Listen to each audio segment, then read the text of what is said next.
Sir అది హైడ్రాని చాలామంది support చేశారు, మద్దతు కూడా లభించింది. కాకపోతే ఇప్పుడు అంటే సామాన్యుల ఇల్లు, పేదవాళ్ళ ఇల్లు వీళ్ళు కూల్చినప్పుడు వ్యతిరేకత రావడం చూస్తున్నాం సార్. కొంతమంది చాలామంది కిరోసిన్ పోసుకొని మేము అడ్డు చెప్పే ప్రయత్నం చేశారు. ఇంకొంతమంది ఏడుస్తూ మీడియా ముందుకు వచ్చారు, మేమేం చేయాలి, బిల్డర్స్ మాకు అమ్మారు కదా, మేమేం తప్పు చేశామన్నట్టుగా వాళ్ళు ఏడుస్తున్నారు. ఇప్పుడు కాస్త వ్యతిరేకత వచ్చినట్టు కనిపిస్తుంది. మరి హైకోర్టు కూడా సీరియస్ అయింది. అంటే మీరు ఎటువంటి ఇవ్వకుండా, ఎటువంటి వివరణ వాళ్ళకి ఇవ్వకుండా మీరు ఎలా కూల్చేస్తారని కూడా ఫైర్ అయింది. అంటే తాత్కాలికంగా దీన్ని ఆపేసే ప్రయత్నం చేస్తారా? మంచి ఆలోచన, కానీ వ్యతిరేకత రావడం చూస్తున్నాం. రేపటి రోజు ఫ్యూచర్లో కాంగ్రెస్ పార్టీని దెబ్బతీసే అవకాశం కూడా కనిపిస్తుంది కదా సార్. అంటే దీంట్లో రెండు జరుగుతాయి.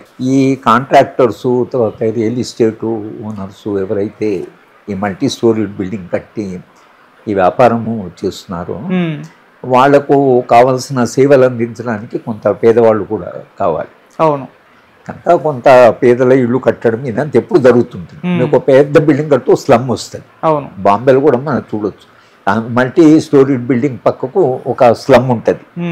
అక్కడ పనిచేసిన లేబరు అక్కడ సెటిల్ అయిపోతారు. ఆ ఇల్లు కట్టే లోపల అక్కడ సెటిల్ అయిపోతారు. కనుక పేదవాళ్ళు అక్కడ కొంతమంది ఉండిపోతారు. ఈ మల్టీ స్టోరీ బిల్డింగ్ కట్టిన వాడికి ఆ పేదవాళ్ళ గురించి వాడికి ఏమి పని చేసుకుంటారు, వాడికి ఆ పని అయిపోయిన తర్వాత పనులు తీసేస్తారు. కానీ వాళ్ళ గురించి పట్టించుకోవాలి, వాళ్ళకు కూడా ఏదైనా ఆశ్రయం కల్పించాలి, మానవత్వం కానీ ఆ విశాలమైన అవగాహన కానీ ఈ సంపన్నులు ఎవరైతే ఉన్నారో వాళ్ళకు ఉండదు. కానీ ఇది నిజమే, కొందరు పేదవాళ్ళు ఉన్నారు, కొందరు మధ్యతరగతి వాళ్ళు ఉన్నారు, ఈ ఫ్లాట్స్ కొన్న వాళ్ళు ఉన్నారు. అతి సంపన్నులు సరే వాళ్ళు మొత్తం బిల్డింగే వాళ్ళది. పేదవాళ్ళకి ఏదైతుందో ప్రత్యామ్నాయంగా వాళ్ళకు ఇల్లు కల్పించి వాళ్ళకు 2 రూమ్ బెడ్రూమ్ మీరు ఏమన్నా కూడా ముందు వాళ్ళని షిఫ్ట్ చేయాలి. ఓకే. వాళ్ళని, ఎందుకంటే వాళ్ళు పేదవాళ్ళు కాబట్టి వాళ్ళు ఎక్కడ పోలేరు కనుక వాళ్ళు పూర్తిగా బజార్లో పడ్డట్టు. అవును. మధ్యతరగతి వాళ్ళు ఎవరైతున్నారో వాళ్ళకు కాంపెన్సేషన్ ఏమిటి, లేదా వాళ్ళ దగ్గర నుంచి మీరు కాంపెన్సేషన్ తీసుకొని ఇప్పిస్తారు వేరు. కానీ మధ్యతరగతి వాళ్ళు కూడా ఇంకా ఒకసారి ఫ్లాట్ కొన్నాక మళ్ళీ కొనలేరు. సంపన్న ఇది మల్టీ స్టోరీ బిల్డింగ్ కాలేజీలో కొరకు యూనివర్సిటీ కూడా కట్టింది ఏదైతుందో అది తీయవలసిన అవసరం హైదరాబాద్ నగరానికి భవిష్యత్తుకు అది చాలా అవసరం. ఆ చెరువులు నిండడము, నీళ్లు నిండడము, గ్రౌండ్ వాటర్ పెరగడం. ఎందుకంటే ఇంత పెరిగిన నగరానికి నీళ్ళు ఎక్కడి నుంచి వస్తాయి? చాలామంది మా ఇంట్లో కూడా బోర్వెల్ ఉంది. బోర్వెల్ దేని మీద ఆధారపడిన గ్రౌండ్ వాటర్ మీద గ్రౌండ్ వాటర్ దేని మీద చెరువుల మీద ఆధారపడి. పెద్ద పెద్ద చెరువులు ఉంటే అన్ని నీళ్లు లోపలికి సింక్ అయ్యి అక్కడ గ్రౌండ్ వాటర్ అంటే లోపలే ఉండవు, నీళ్లు పైన కిందికి పోతాయి. ఆ కిందికి పోయే వసతి ఉండాలి. కనుక చెరువులు చాలా అవసరం, పట్టణానికి చెరువులు చాలా అవసరం. కనుక నేను అనుకోని ఈ పేదవాళ్ళది రెండు ఉన్నాయి. ఒకటే ఇప్పుడు ఆయన రంగనాథ్ చెప్తున్నది, కానీ మా మిత్రులు చెప్తున్నది ఏంటంటే పేదవాళ్ళకి మేము ఆల్టర్నేటివ్ ఇస్తాము, మేము ముందు మిమ్మల్ని ఎక్కడైనా స్కూళ్ళల్లోనూ ఎక్కడైనా పెడతాము, మీకు వేరే ప్రత్యామ్నాయంగా ఆశ్రయం కల్పిస్తాము అని అన్నా కూడా నోటీసులు ఇచ్చినాము. వాళ్ళు వెళ్ళలేదు. వెళ్ళకుండా అక్కడే వీళ్ళు ఈ కాంట్రాక్టర్లు మీరు ఎక్కడ పోకండి ఇక్కడే ఉండండి అని చెప్పి తీరా ఈ బుల్డోజర్స్ వచ్చినప్పుడు వాళ్ళని ముందుకు నెట్టి ఎలాగో పేదవాళ్ళని అంటే మన అందరం సింపథెటిక్గానే ఉంటాం. అంటే ఎక్కడ పోతారు పాపం, ఇంత రాత్రులకు పోతారు, లేకపోతే ఇల్లు కొలగొడితే ఎక్కడ పోతారు అనేది అందరి అది మానవీయమైనటువంటి స్పందన. పేదవాళ్ళని వాళ్ళే ముందుకు నెట్టి కొంత ఈ సింపతిని కల్పించడం కూడా చేస్తున్నారని కూడా ఒక వాదన ఉన్నది. అతను నిజాలు ఏమిటో మనకి ఇంకా తెలియదు. మేము కూడా మా ప్రజా సంఘాలను అడుగుతున్నాం, వాస్తవాలు ఏంటో కనుక్కోండి. అక్కడ వెళ్ళి పేదవాళ్ళకు ఏమైనా ఆల్టర్నేటివ్ ఇచ్చారా, ఇస్తామన్నా వీళ్ళు వెళ్లకుండా కాంట్రాక్ట్లు ఆపారా అనేది ముందు దానికి ఒక నిజ నిర్ధారణ లాంటిది జరిగి. కానీ తప్పకుండా మనము ప్రభుత్వానికి చెప్పవలసింది అయితే పేదవాళ్ళ ఇళ్ళని పేదవాళ్ళకు ప్రత్యామ్నాయం కల్పించకుండా కూలగొట్టడం అనేది అమానవీయం. దాని మీద మనకి అనుమానం అవసరం లేదు. మధ్యతరగతి వాళ్ళు తెలిసి తెలియక, ఈ మధ్యతరగతి వాళ్ళు కూడా ఈ చదువుకున్న వాళ్ళు కొంత ఉద్యోగాలు చేసిన వాళ్ళే కదా, అసలు ఈ వెరిఫికేషను ల్యాండు ఇది నిజంగా అప్రూవ్డ్ ల్యాండా ఇది ఏమిటి అనేది పత్రాలు ఏమి చూపించకుండా వీళ్ళు పోయి ఎక్కడ పడితే అక్కడ ఫ్లాట్ కొనుక్కోవాలని తొందరలో ఫ్లాట్లు కొనుక్కుంటున్నారు. కానీ కొంచెము జాగ్రత్తగా ఉంటే అది ఇంత కొంత ఇక్కడ దాకా వచ్చేది కాదు. ఇప్పుడు జాగ్రత్తగా ఉంటారు. ఇప్పుడు ఇది జరుగుతుంది కాబట్టి రేపు ఫ్లాట్ కొనేటప్పుడు అన్నీ వెరిఫై చేసుకొని వాళ్ళు ఫ్లాట్ కొంటారు. కానీ ఇంకెవరు కూడా తప్పుగా ఫ్లాట్ కొనేది హైదరాబాద్లో ఇది దాదాపు ఆగిపోతుంది. ఎందుకంటే ఒక అనుభవం చూశారు కాబట్టి. కనుక మధ్యతరగతికి ఏదైనా కాంపెన్సేషను లేకపోతే వేరే అప్పో వాళ్ళకి లేకపోతే కొంత గ్రాంటో ఒకటి మధ్యతరగతికి చూసుకోవాలి, ఓకే. పేదవాళ్ళకి పూర్తి ప్రత్యామ్నాయం కల్పించాలి, పెద్దవాళ్ళు ఇల్లు కూలగొట్టి చెరువులని మళ్ళీ పునరుద్ధరించాలి. ఇది మనం వాళ్ళ ప్రభుత్వానికైనా ప్రజలకైనా సమాజానికైనా చెప్పవలసింది ఇదే. సార్ అంటే హైడ్రాకి చట్టబద్ధత లేదు, ఒక జీవో ద్వారా వచ్చింది. దీనికి ఒక ప్రత్యేకమైన చట్టం, ఒక కోర్టు వస్తే కూడా బాగుంటుందని చెప్పేసి చాలా మంది అభిప్రాయపడుతున్నారు సార్. మరి ఆ దిశగా వెళ్ళే ప్రయత్నం ఏమైనా చేస్తారంటారు సార్? అంటే దీంట్లో రెండు జరిగాయి. ఇది చట్టం ద్వారా వచ్చిందా జీవో ద్వారా వచ్చిందనేది తేల్చవలసింది జ్యుడిషియరీ. ఓకే. అవును. కానీ న్యాయ వ్యవస్థ దగ్గరికి వెళ్ళారు, చాలా డబ్బులు ఉన్నవాళ్ళు కదా, చాలా మంచి లాయర్స్ కూడా. న్యాయ వ్యవస్థ దీంట్లో జోక్యం చేసుకోమన్నా అది నిజంగా లేకపోతే స్టే ఇచ్చేవాళ్ళు, ఇమీడియట్గా స్టే ఇచ్చి మీరు అన్నట్లే ఇది కమిషన్కి ఎంత పవర్స్ ఉన్నాయి, ఈ పవర్స్ ఎక్కడి నుంచి వచ్చాయనేది వాళ్ళు ప్రశ్నించేవాళ్ళు. కానీ న్యాయ వ్యవస్థ ప్రశ్నించలేదు. న్యాయ వ్యవస్థ ఏమందంటే మేము దీంట్లో జోక్యం చేసుకోము, కానీ మీరు కొంత జాగ్రత్తగా ఉండండి, నేను కొంత ఏదో ఒక అడ్వైజరీగా చెప్పారు. కానీ నిజానికి ఫస్ట్ జ్యుడిషియరీ చేసే స్టే, కానీ స్టే ఇవ్వకపోవడంతో వీళ్ళు సుప్రీంకోర్టు దాకా వెళ్ళారు. అక్కడ కూడా దాన్ని పెద్ద న్యాయ వ్యవస్థ దీంట్లో జోక్యం చేసుకోలేదు. కనుక మనం ఇవాళ జీవోనా లేకపోతే ఇది యాక్ట్ ద్వారా వచ్చిందా అనేది తెలుసవలసింది judiciary.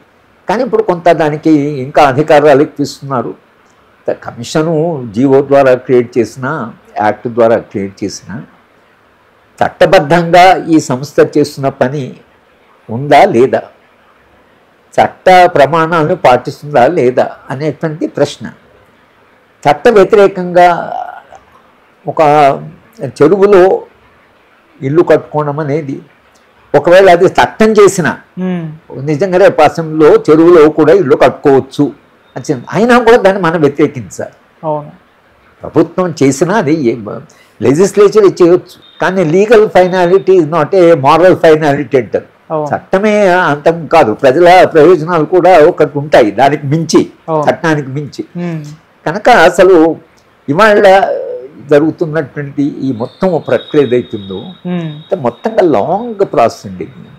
Contracts, real estates, Hyderabad చుట్టూ ఉండే ప్రభుత్వ భూముల ఆక్రమణ, ప్రజల భూములు, వక్ఫ్ ల్యాండ్, టెంపుల్ ల్యాండ్స్, భూమి చాలా ఉంటే ఎక్కడ పోతే అక్కడ కట్టడం అనేది ఈ క్లాస్ ఏదైతుందో, ఈ కాంట్రాక్టర్ క్లాసు వాళ్ళు అర్థం చేసుకోవాల్సింది ఏంటంటే, ఎక్కడ పడితే అక్కడ మనము ఇది కాకుండా కొన్ని తమకంతూ తాము కొన్ని ప్రమాణాలు పెట్టుకొని, నిజంగానే మీరు ఇండస్ట్రీలో, మీరు హౌసింగ్ ఇండస్ట్రీలో ఉన్నారు, మీరు ఇల్లు కడుతున్నారు, ఒక రకంగా మీరు సమాజంలో ఒక రకమైనటువంటి సంపద సృష్టిస్తున్నారు.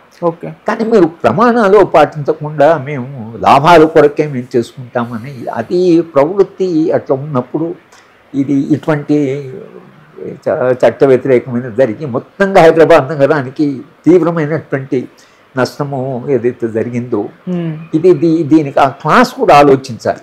మన ఇట్లా చేయవచ్చున హైదరాబాద్ నగర్లో చెరువులన్నీ మూసుకుపోతే రేపు హైదరాబాద్ నగర్ భవిష్యత్తు అది కూడా వాళ్ళు ఆలోచించాలి. వాళ్ళు కూడా ఇక్కడ ఉన్నారు కదా పట్టణంలో.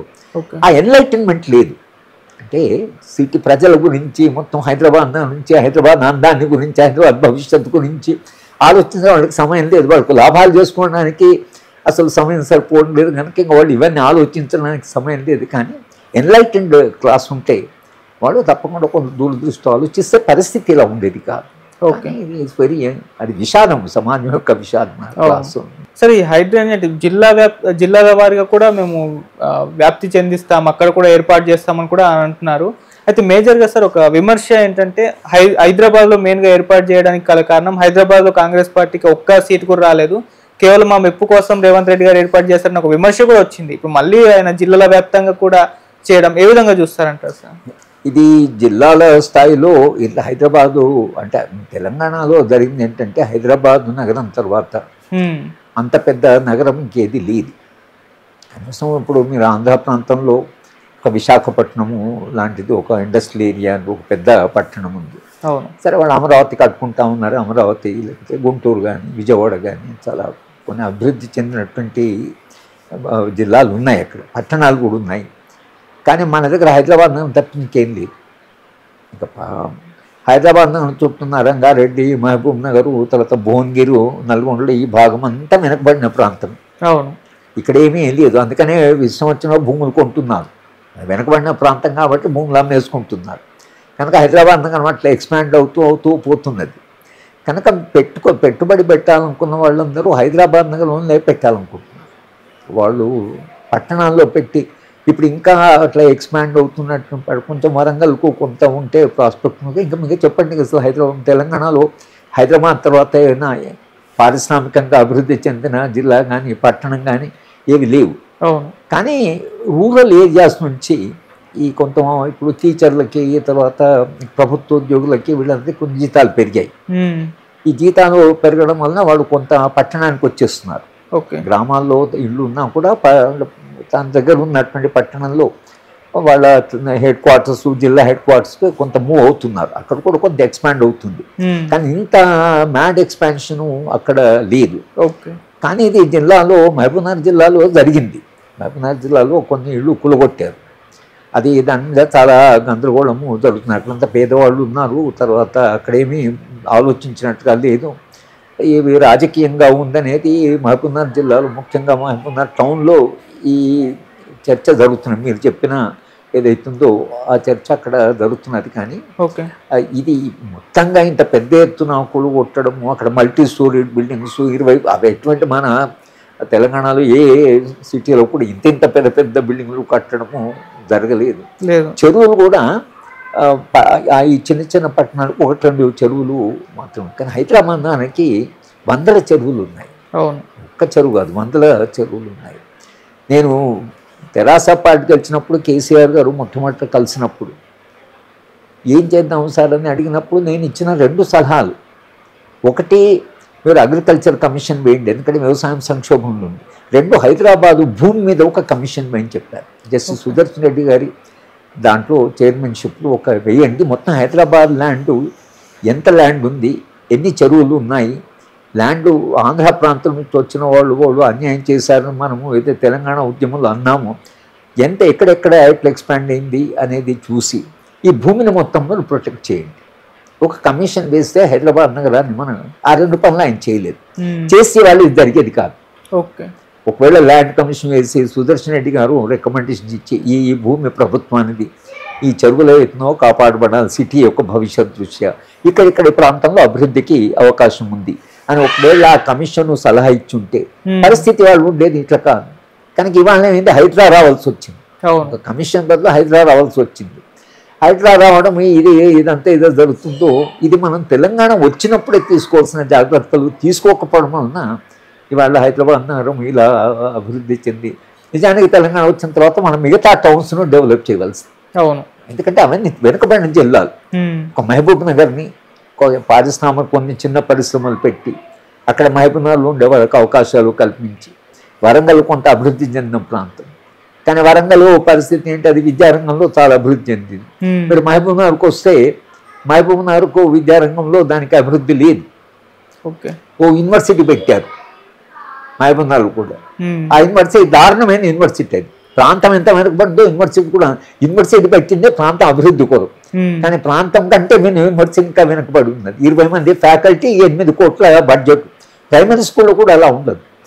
ఒక ప్రైమరీ స్కూల్ పెట్టేవాడు కూడా 10-15 కోట్లు పెడతాడు. మీరు 8 కోట్ల ఎవడన్నా యూనివర్సిటీకి ఇవ్వడం ఏంటి, 20 మంది ఫ్యాకల్టీతో యూనివర్సిటీ నడపడం ఏంటి, అసలు దాన్ని యూనివర్సిటీ అనడం ఏంటి అసలు అంటే. అక్కడ నిజానికి మహబూబ్ నగర్ పాలమూరు యూనివర్సిటీ అంటే రాష్ట్రంలో దానికి ఒక ప్రతిష్ట కదా. తెలంగాణ యూనివర్సిటీ, తెలంగాణ పేరు కదా, తెలంగాణ యూనివర్సిటీ ఎలా ఉండాల్సింది, తెలంగాణ ప్రతిష్ట ఏమి పట్టించుకోకుండా ఉంటే హైదరాబాద్ నగరం అభివృద్ధి అనేది, ఈ అభివృద్ధి నిజమైన అభివృద్ధి కాదనేది. నిజానికి తెలంగాణ ఉద్యమం జరిగింది హైదరాబాద్ నగరం అభివృద్ధి చెందలేదని కాదు. హైదరాబాద్ అభివృద్ధి చెంది కానీ ప్రాంతం అంతా వెనుకబడి ఉంది. కనుక ఒకవేళ తెలంగాణ హైదరాబాద్తో వస్తే మిగతా ప్రాంతాలు అభివృద్ధి అవుతాయి. ఏది 10 ఏళ్ళలో అది జరగలేదు కదా. అది జరిగి ఉంటే ఇవాళ పరిస్థితి భిన్నంగా ఉంది.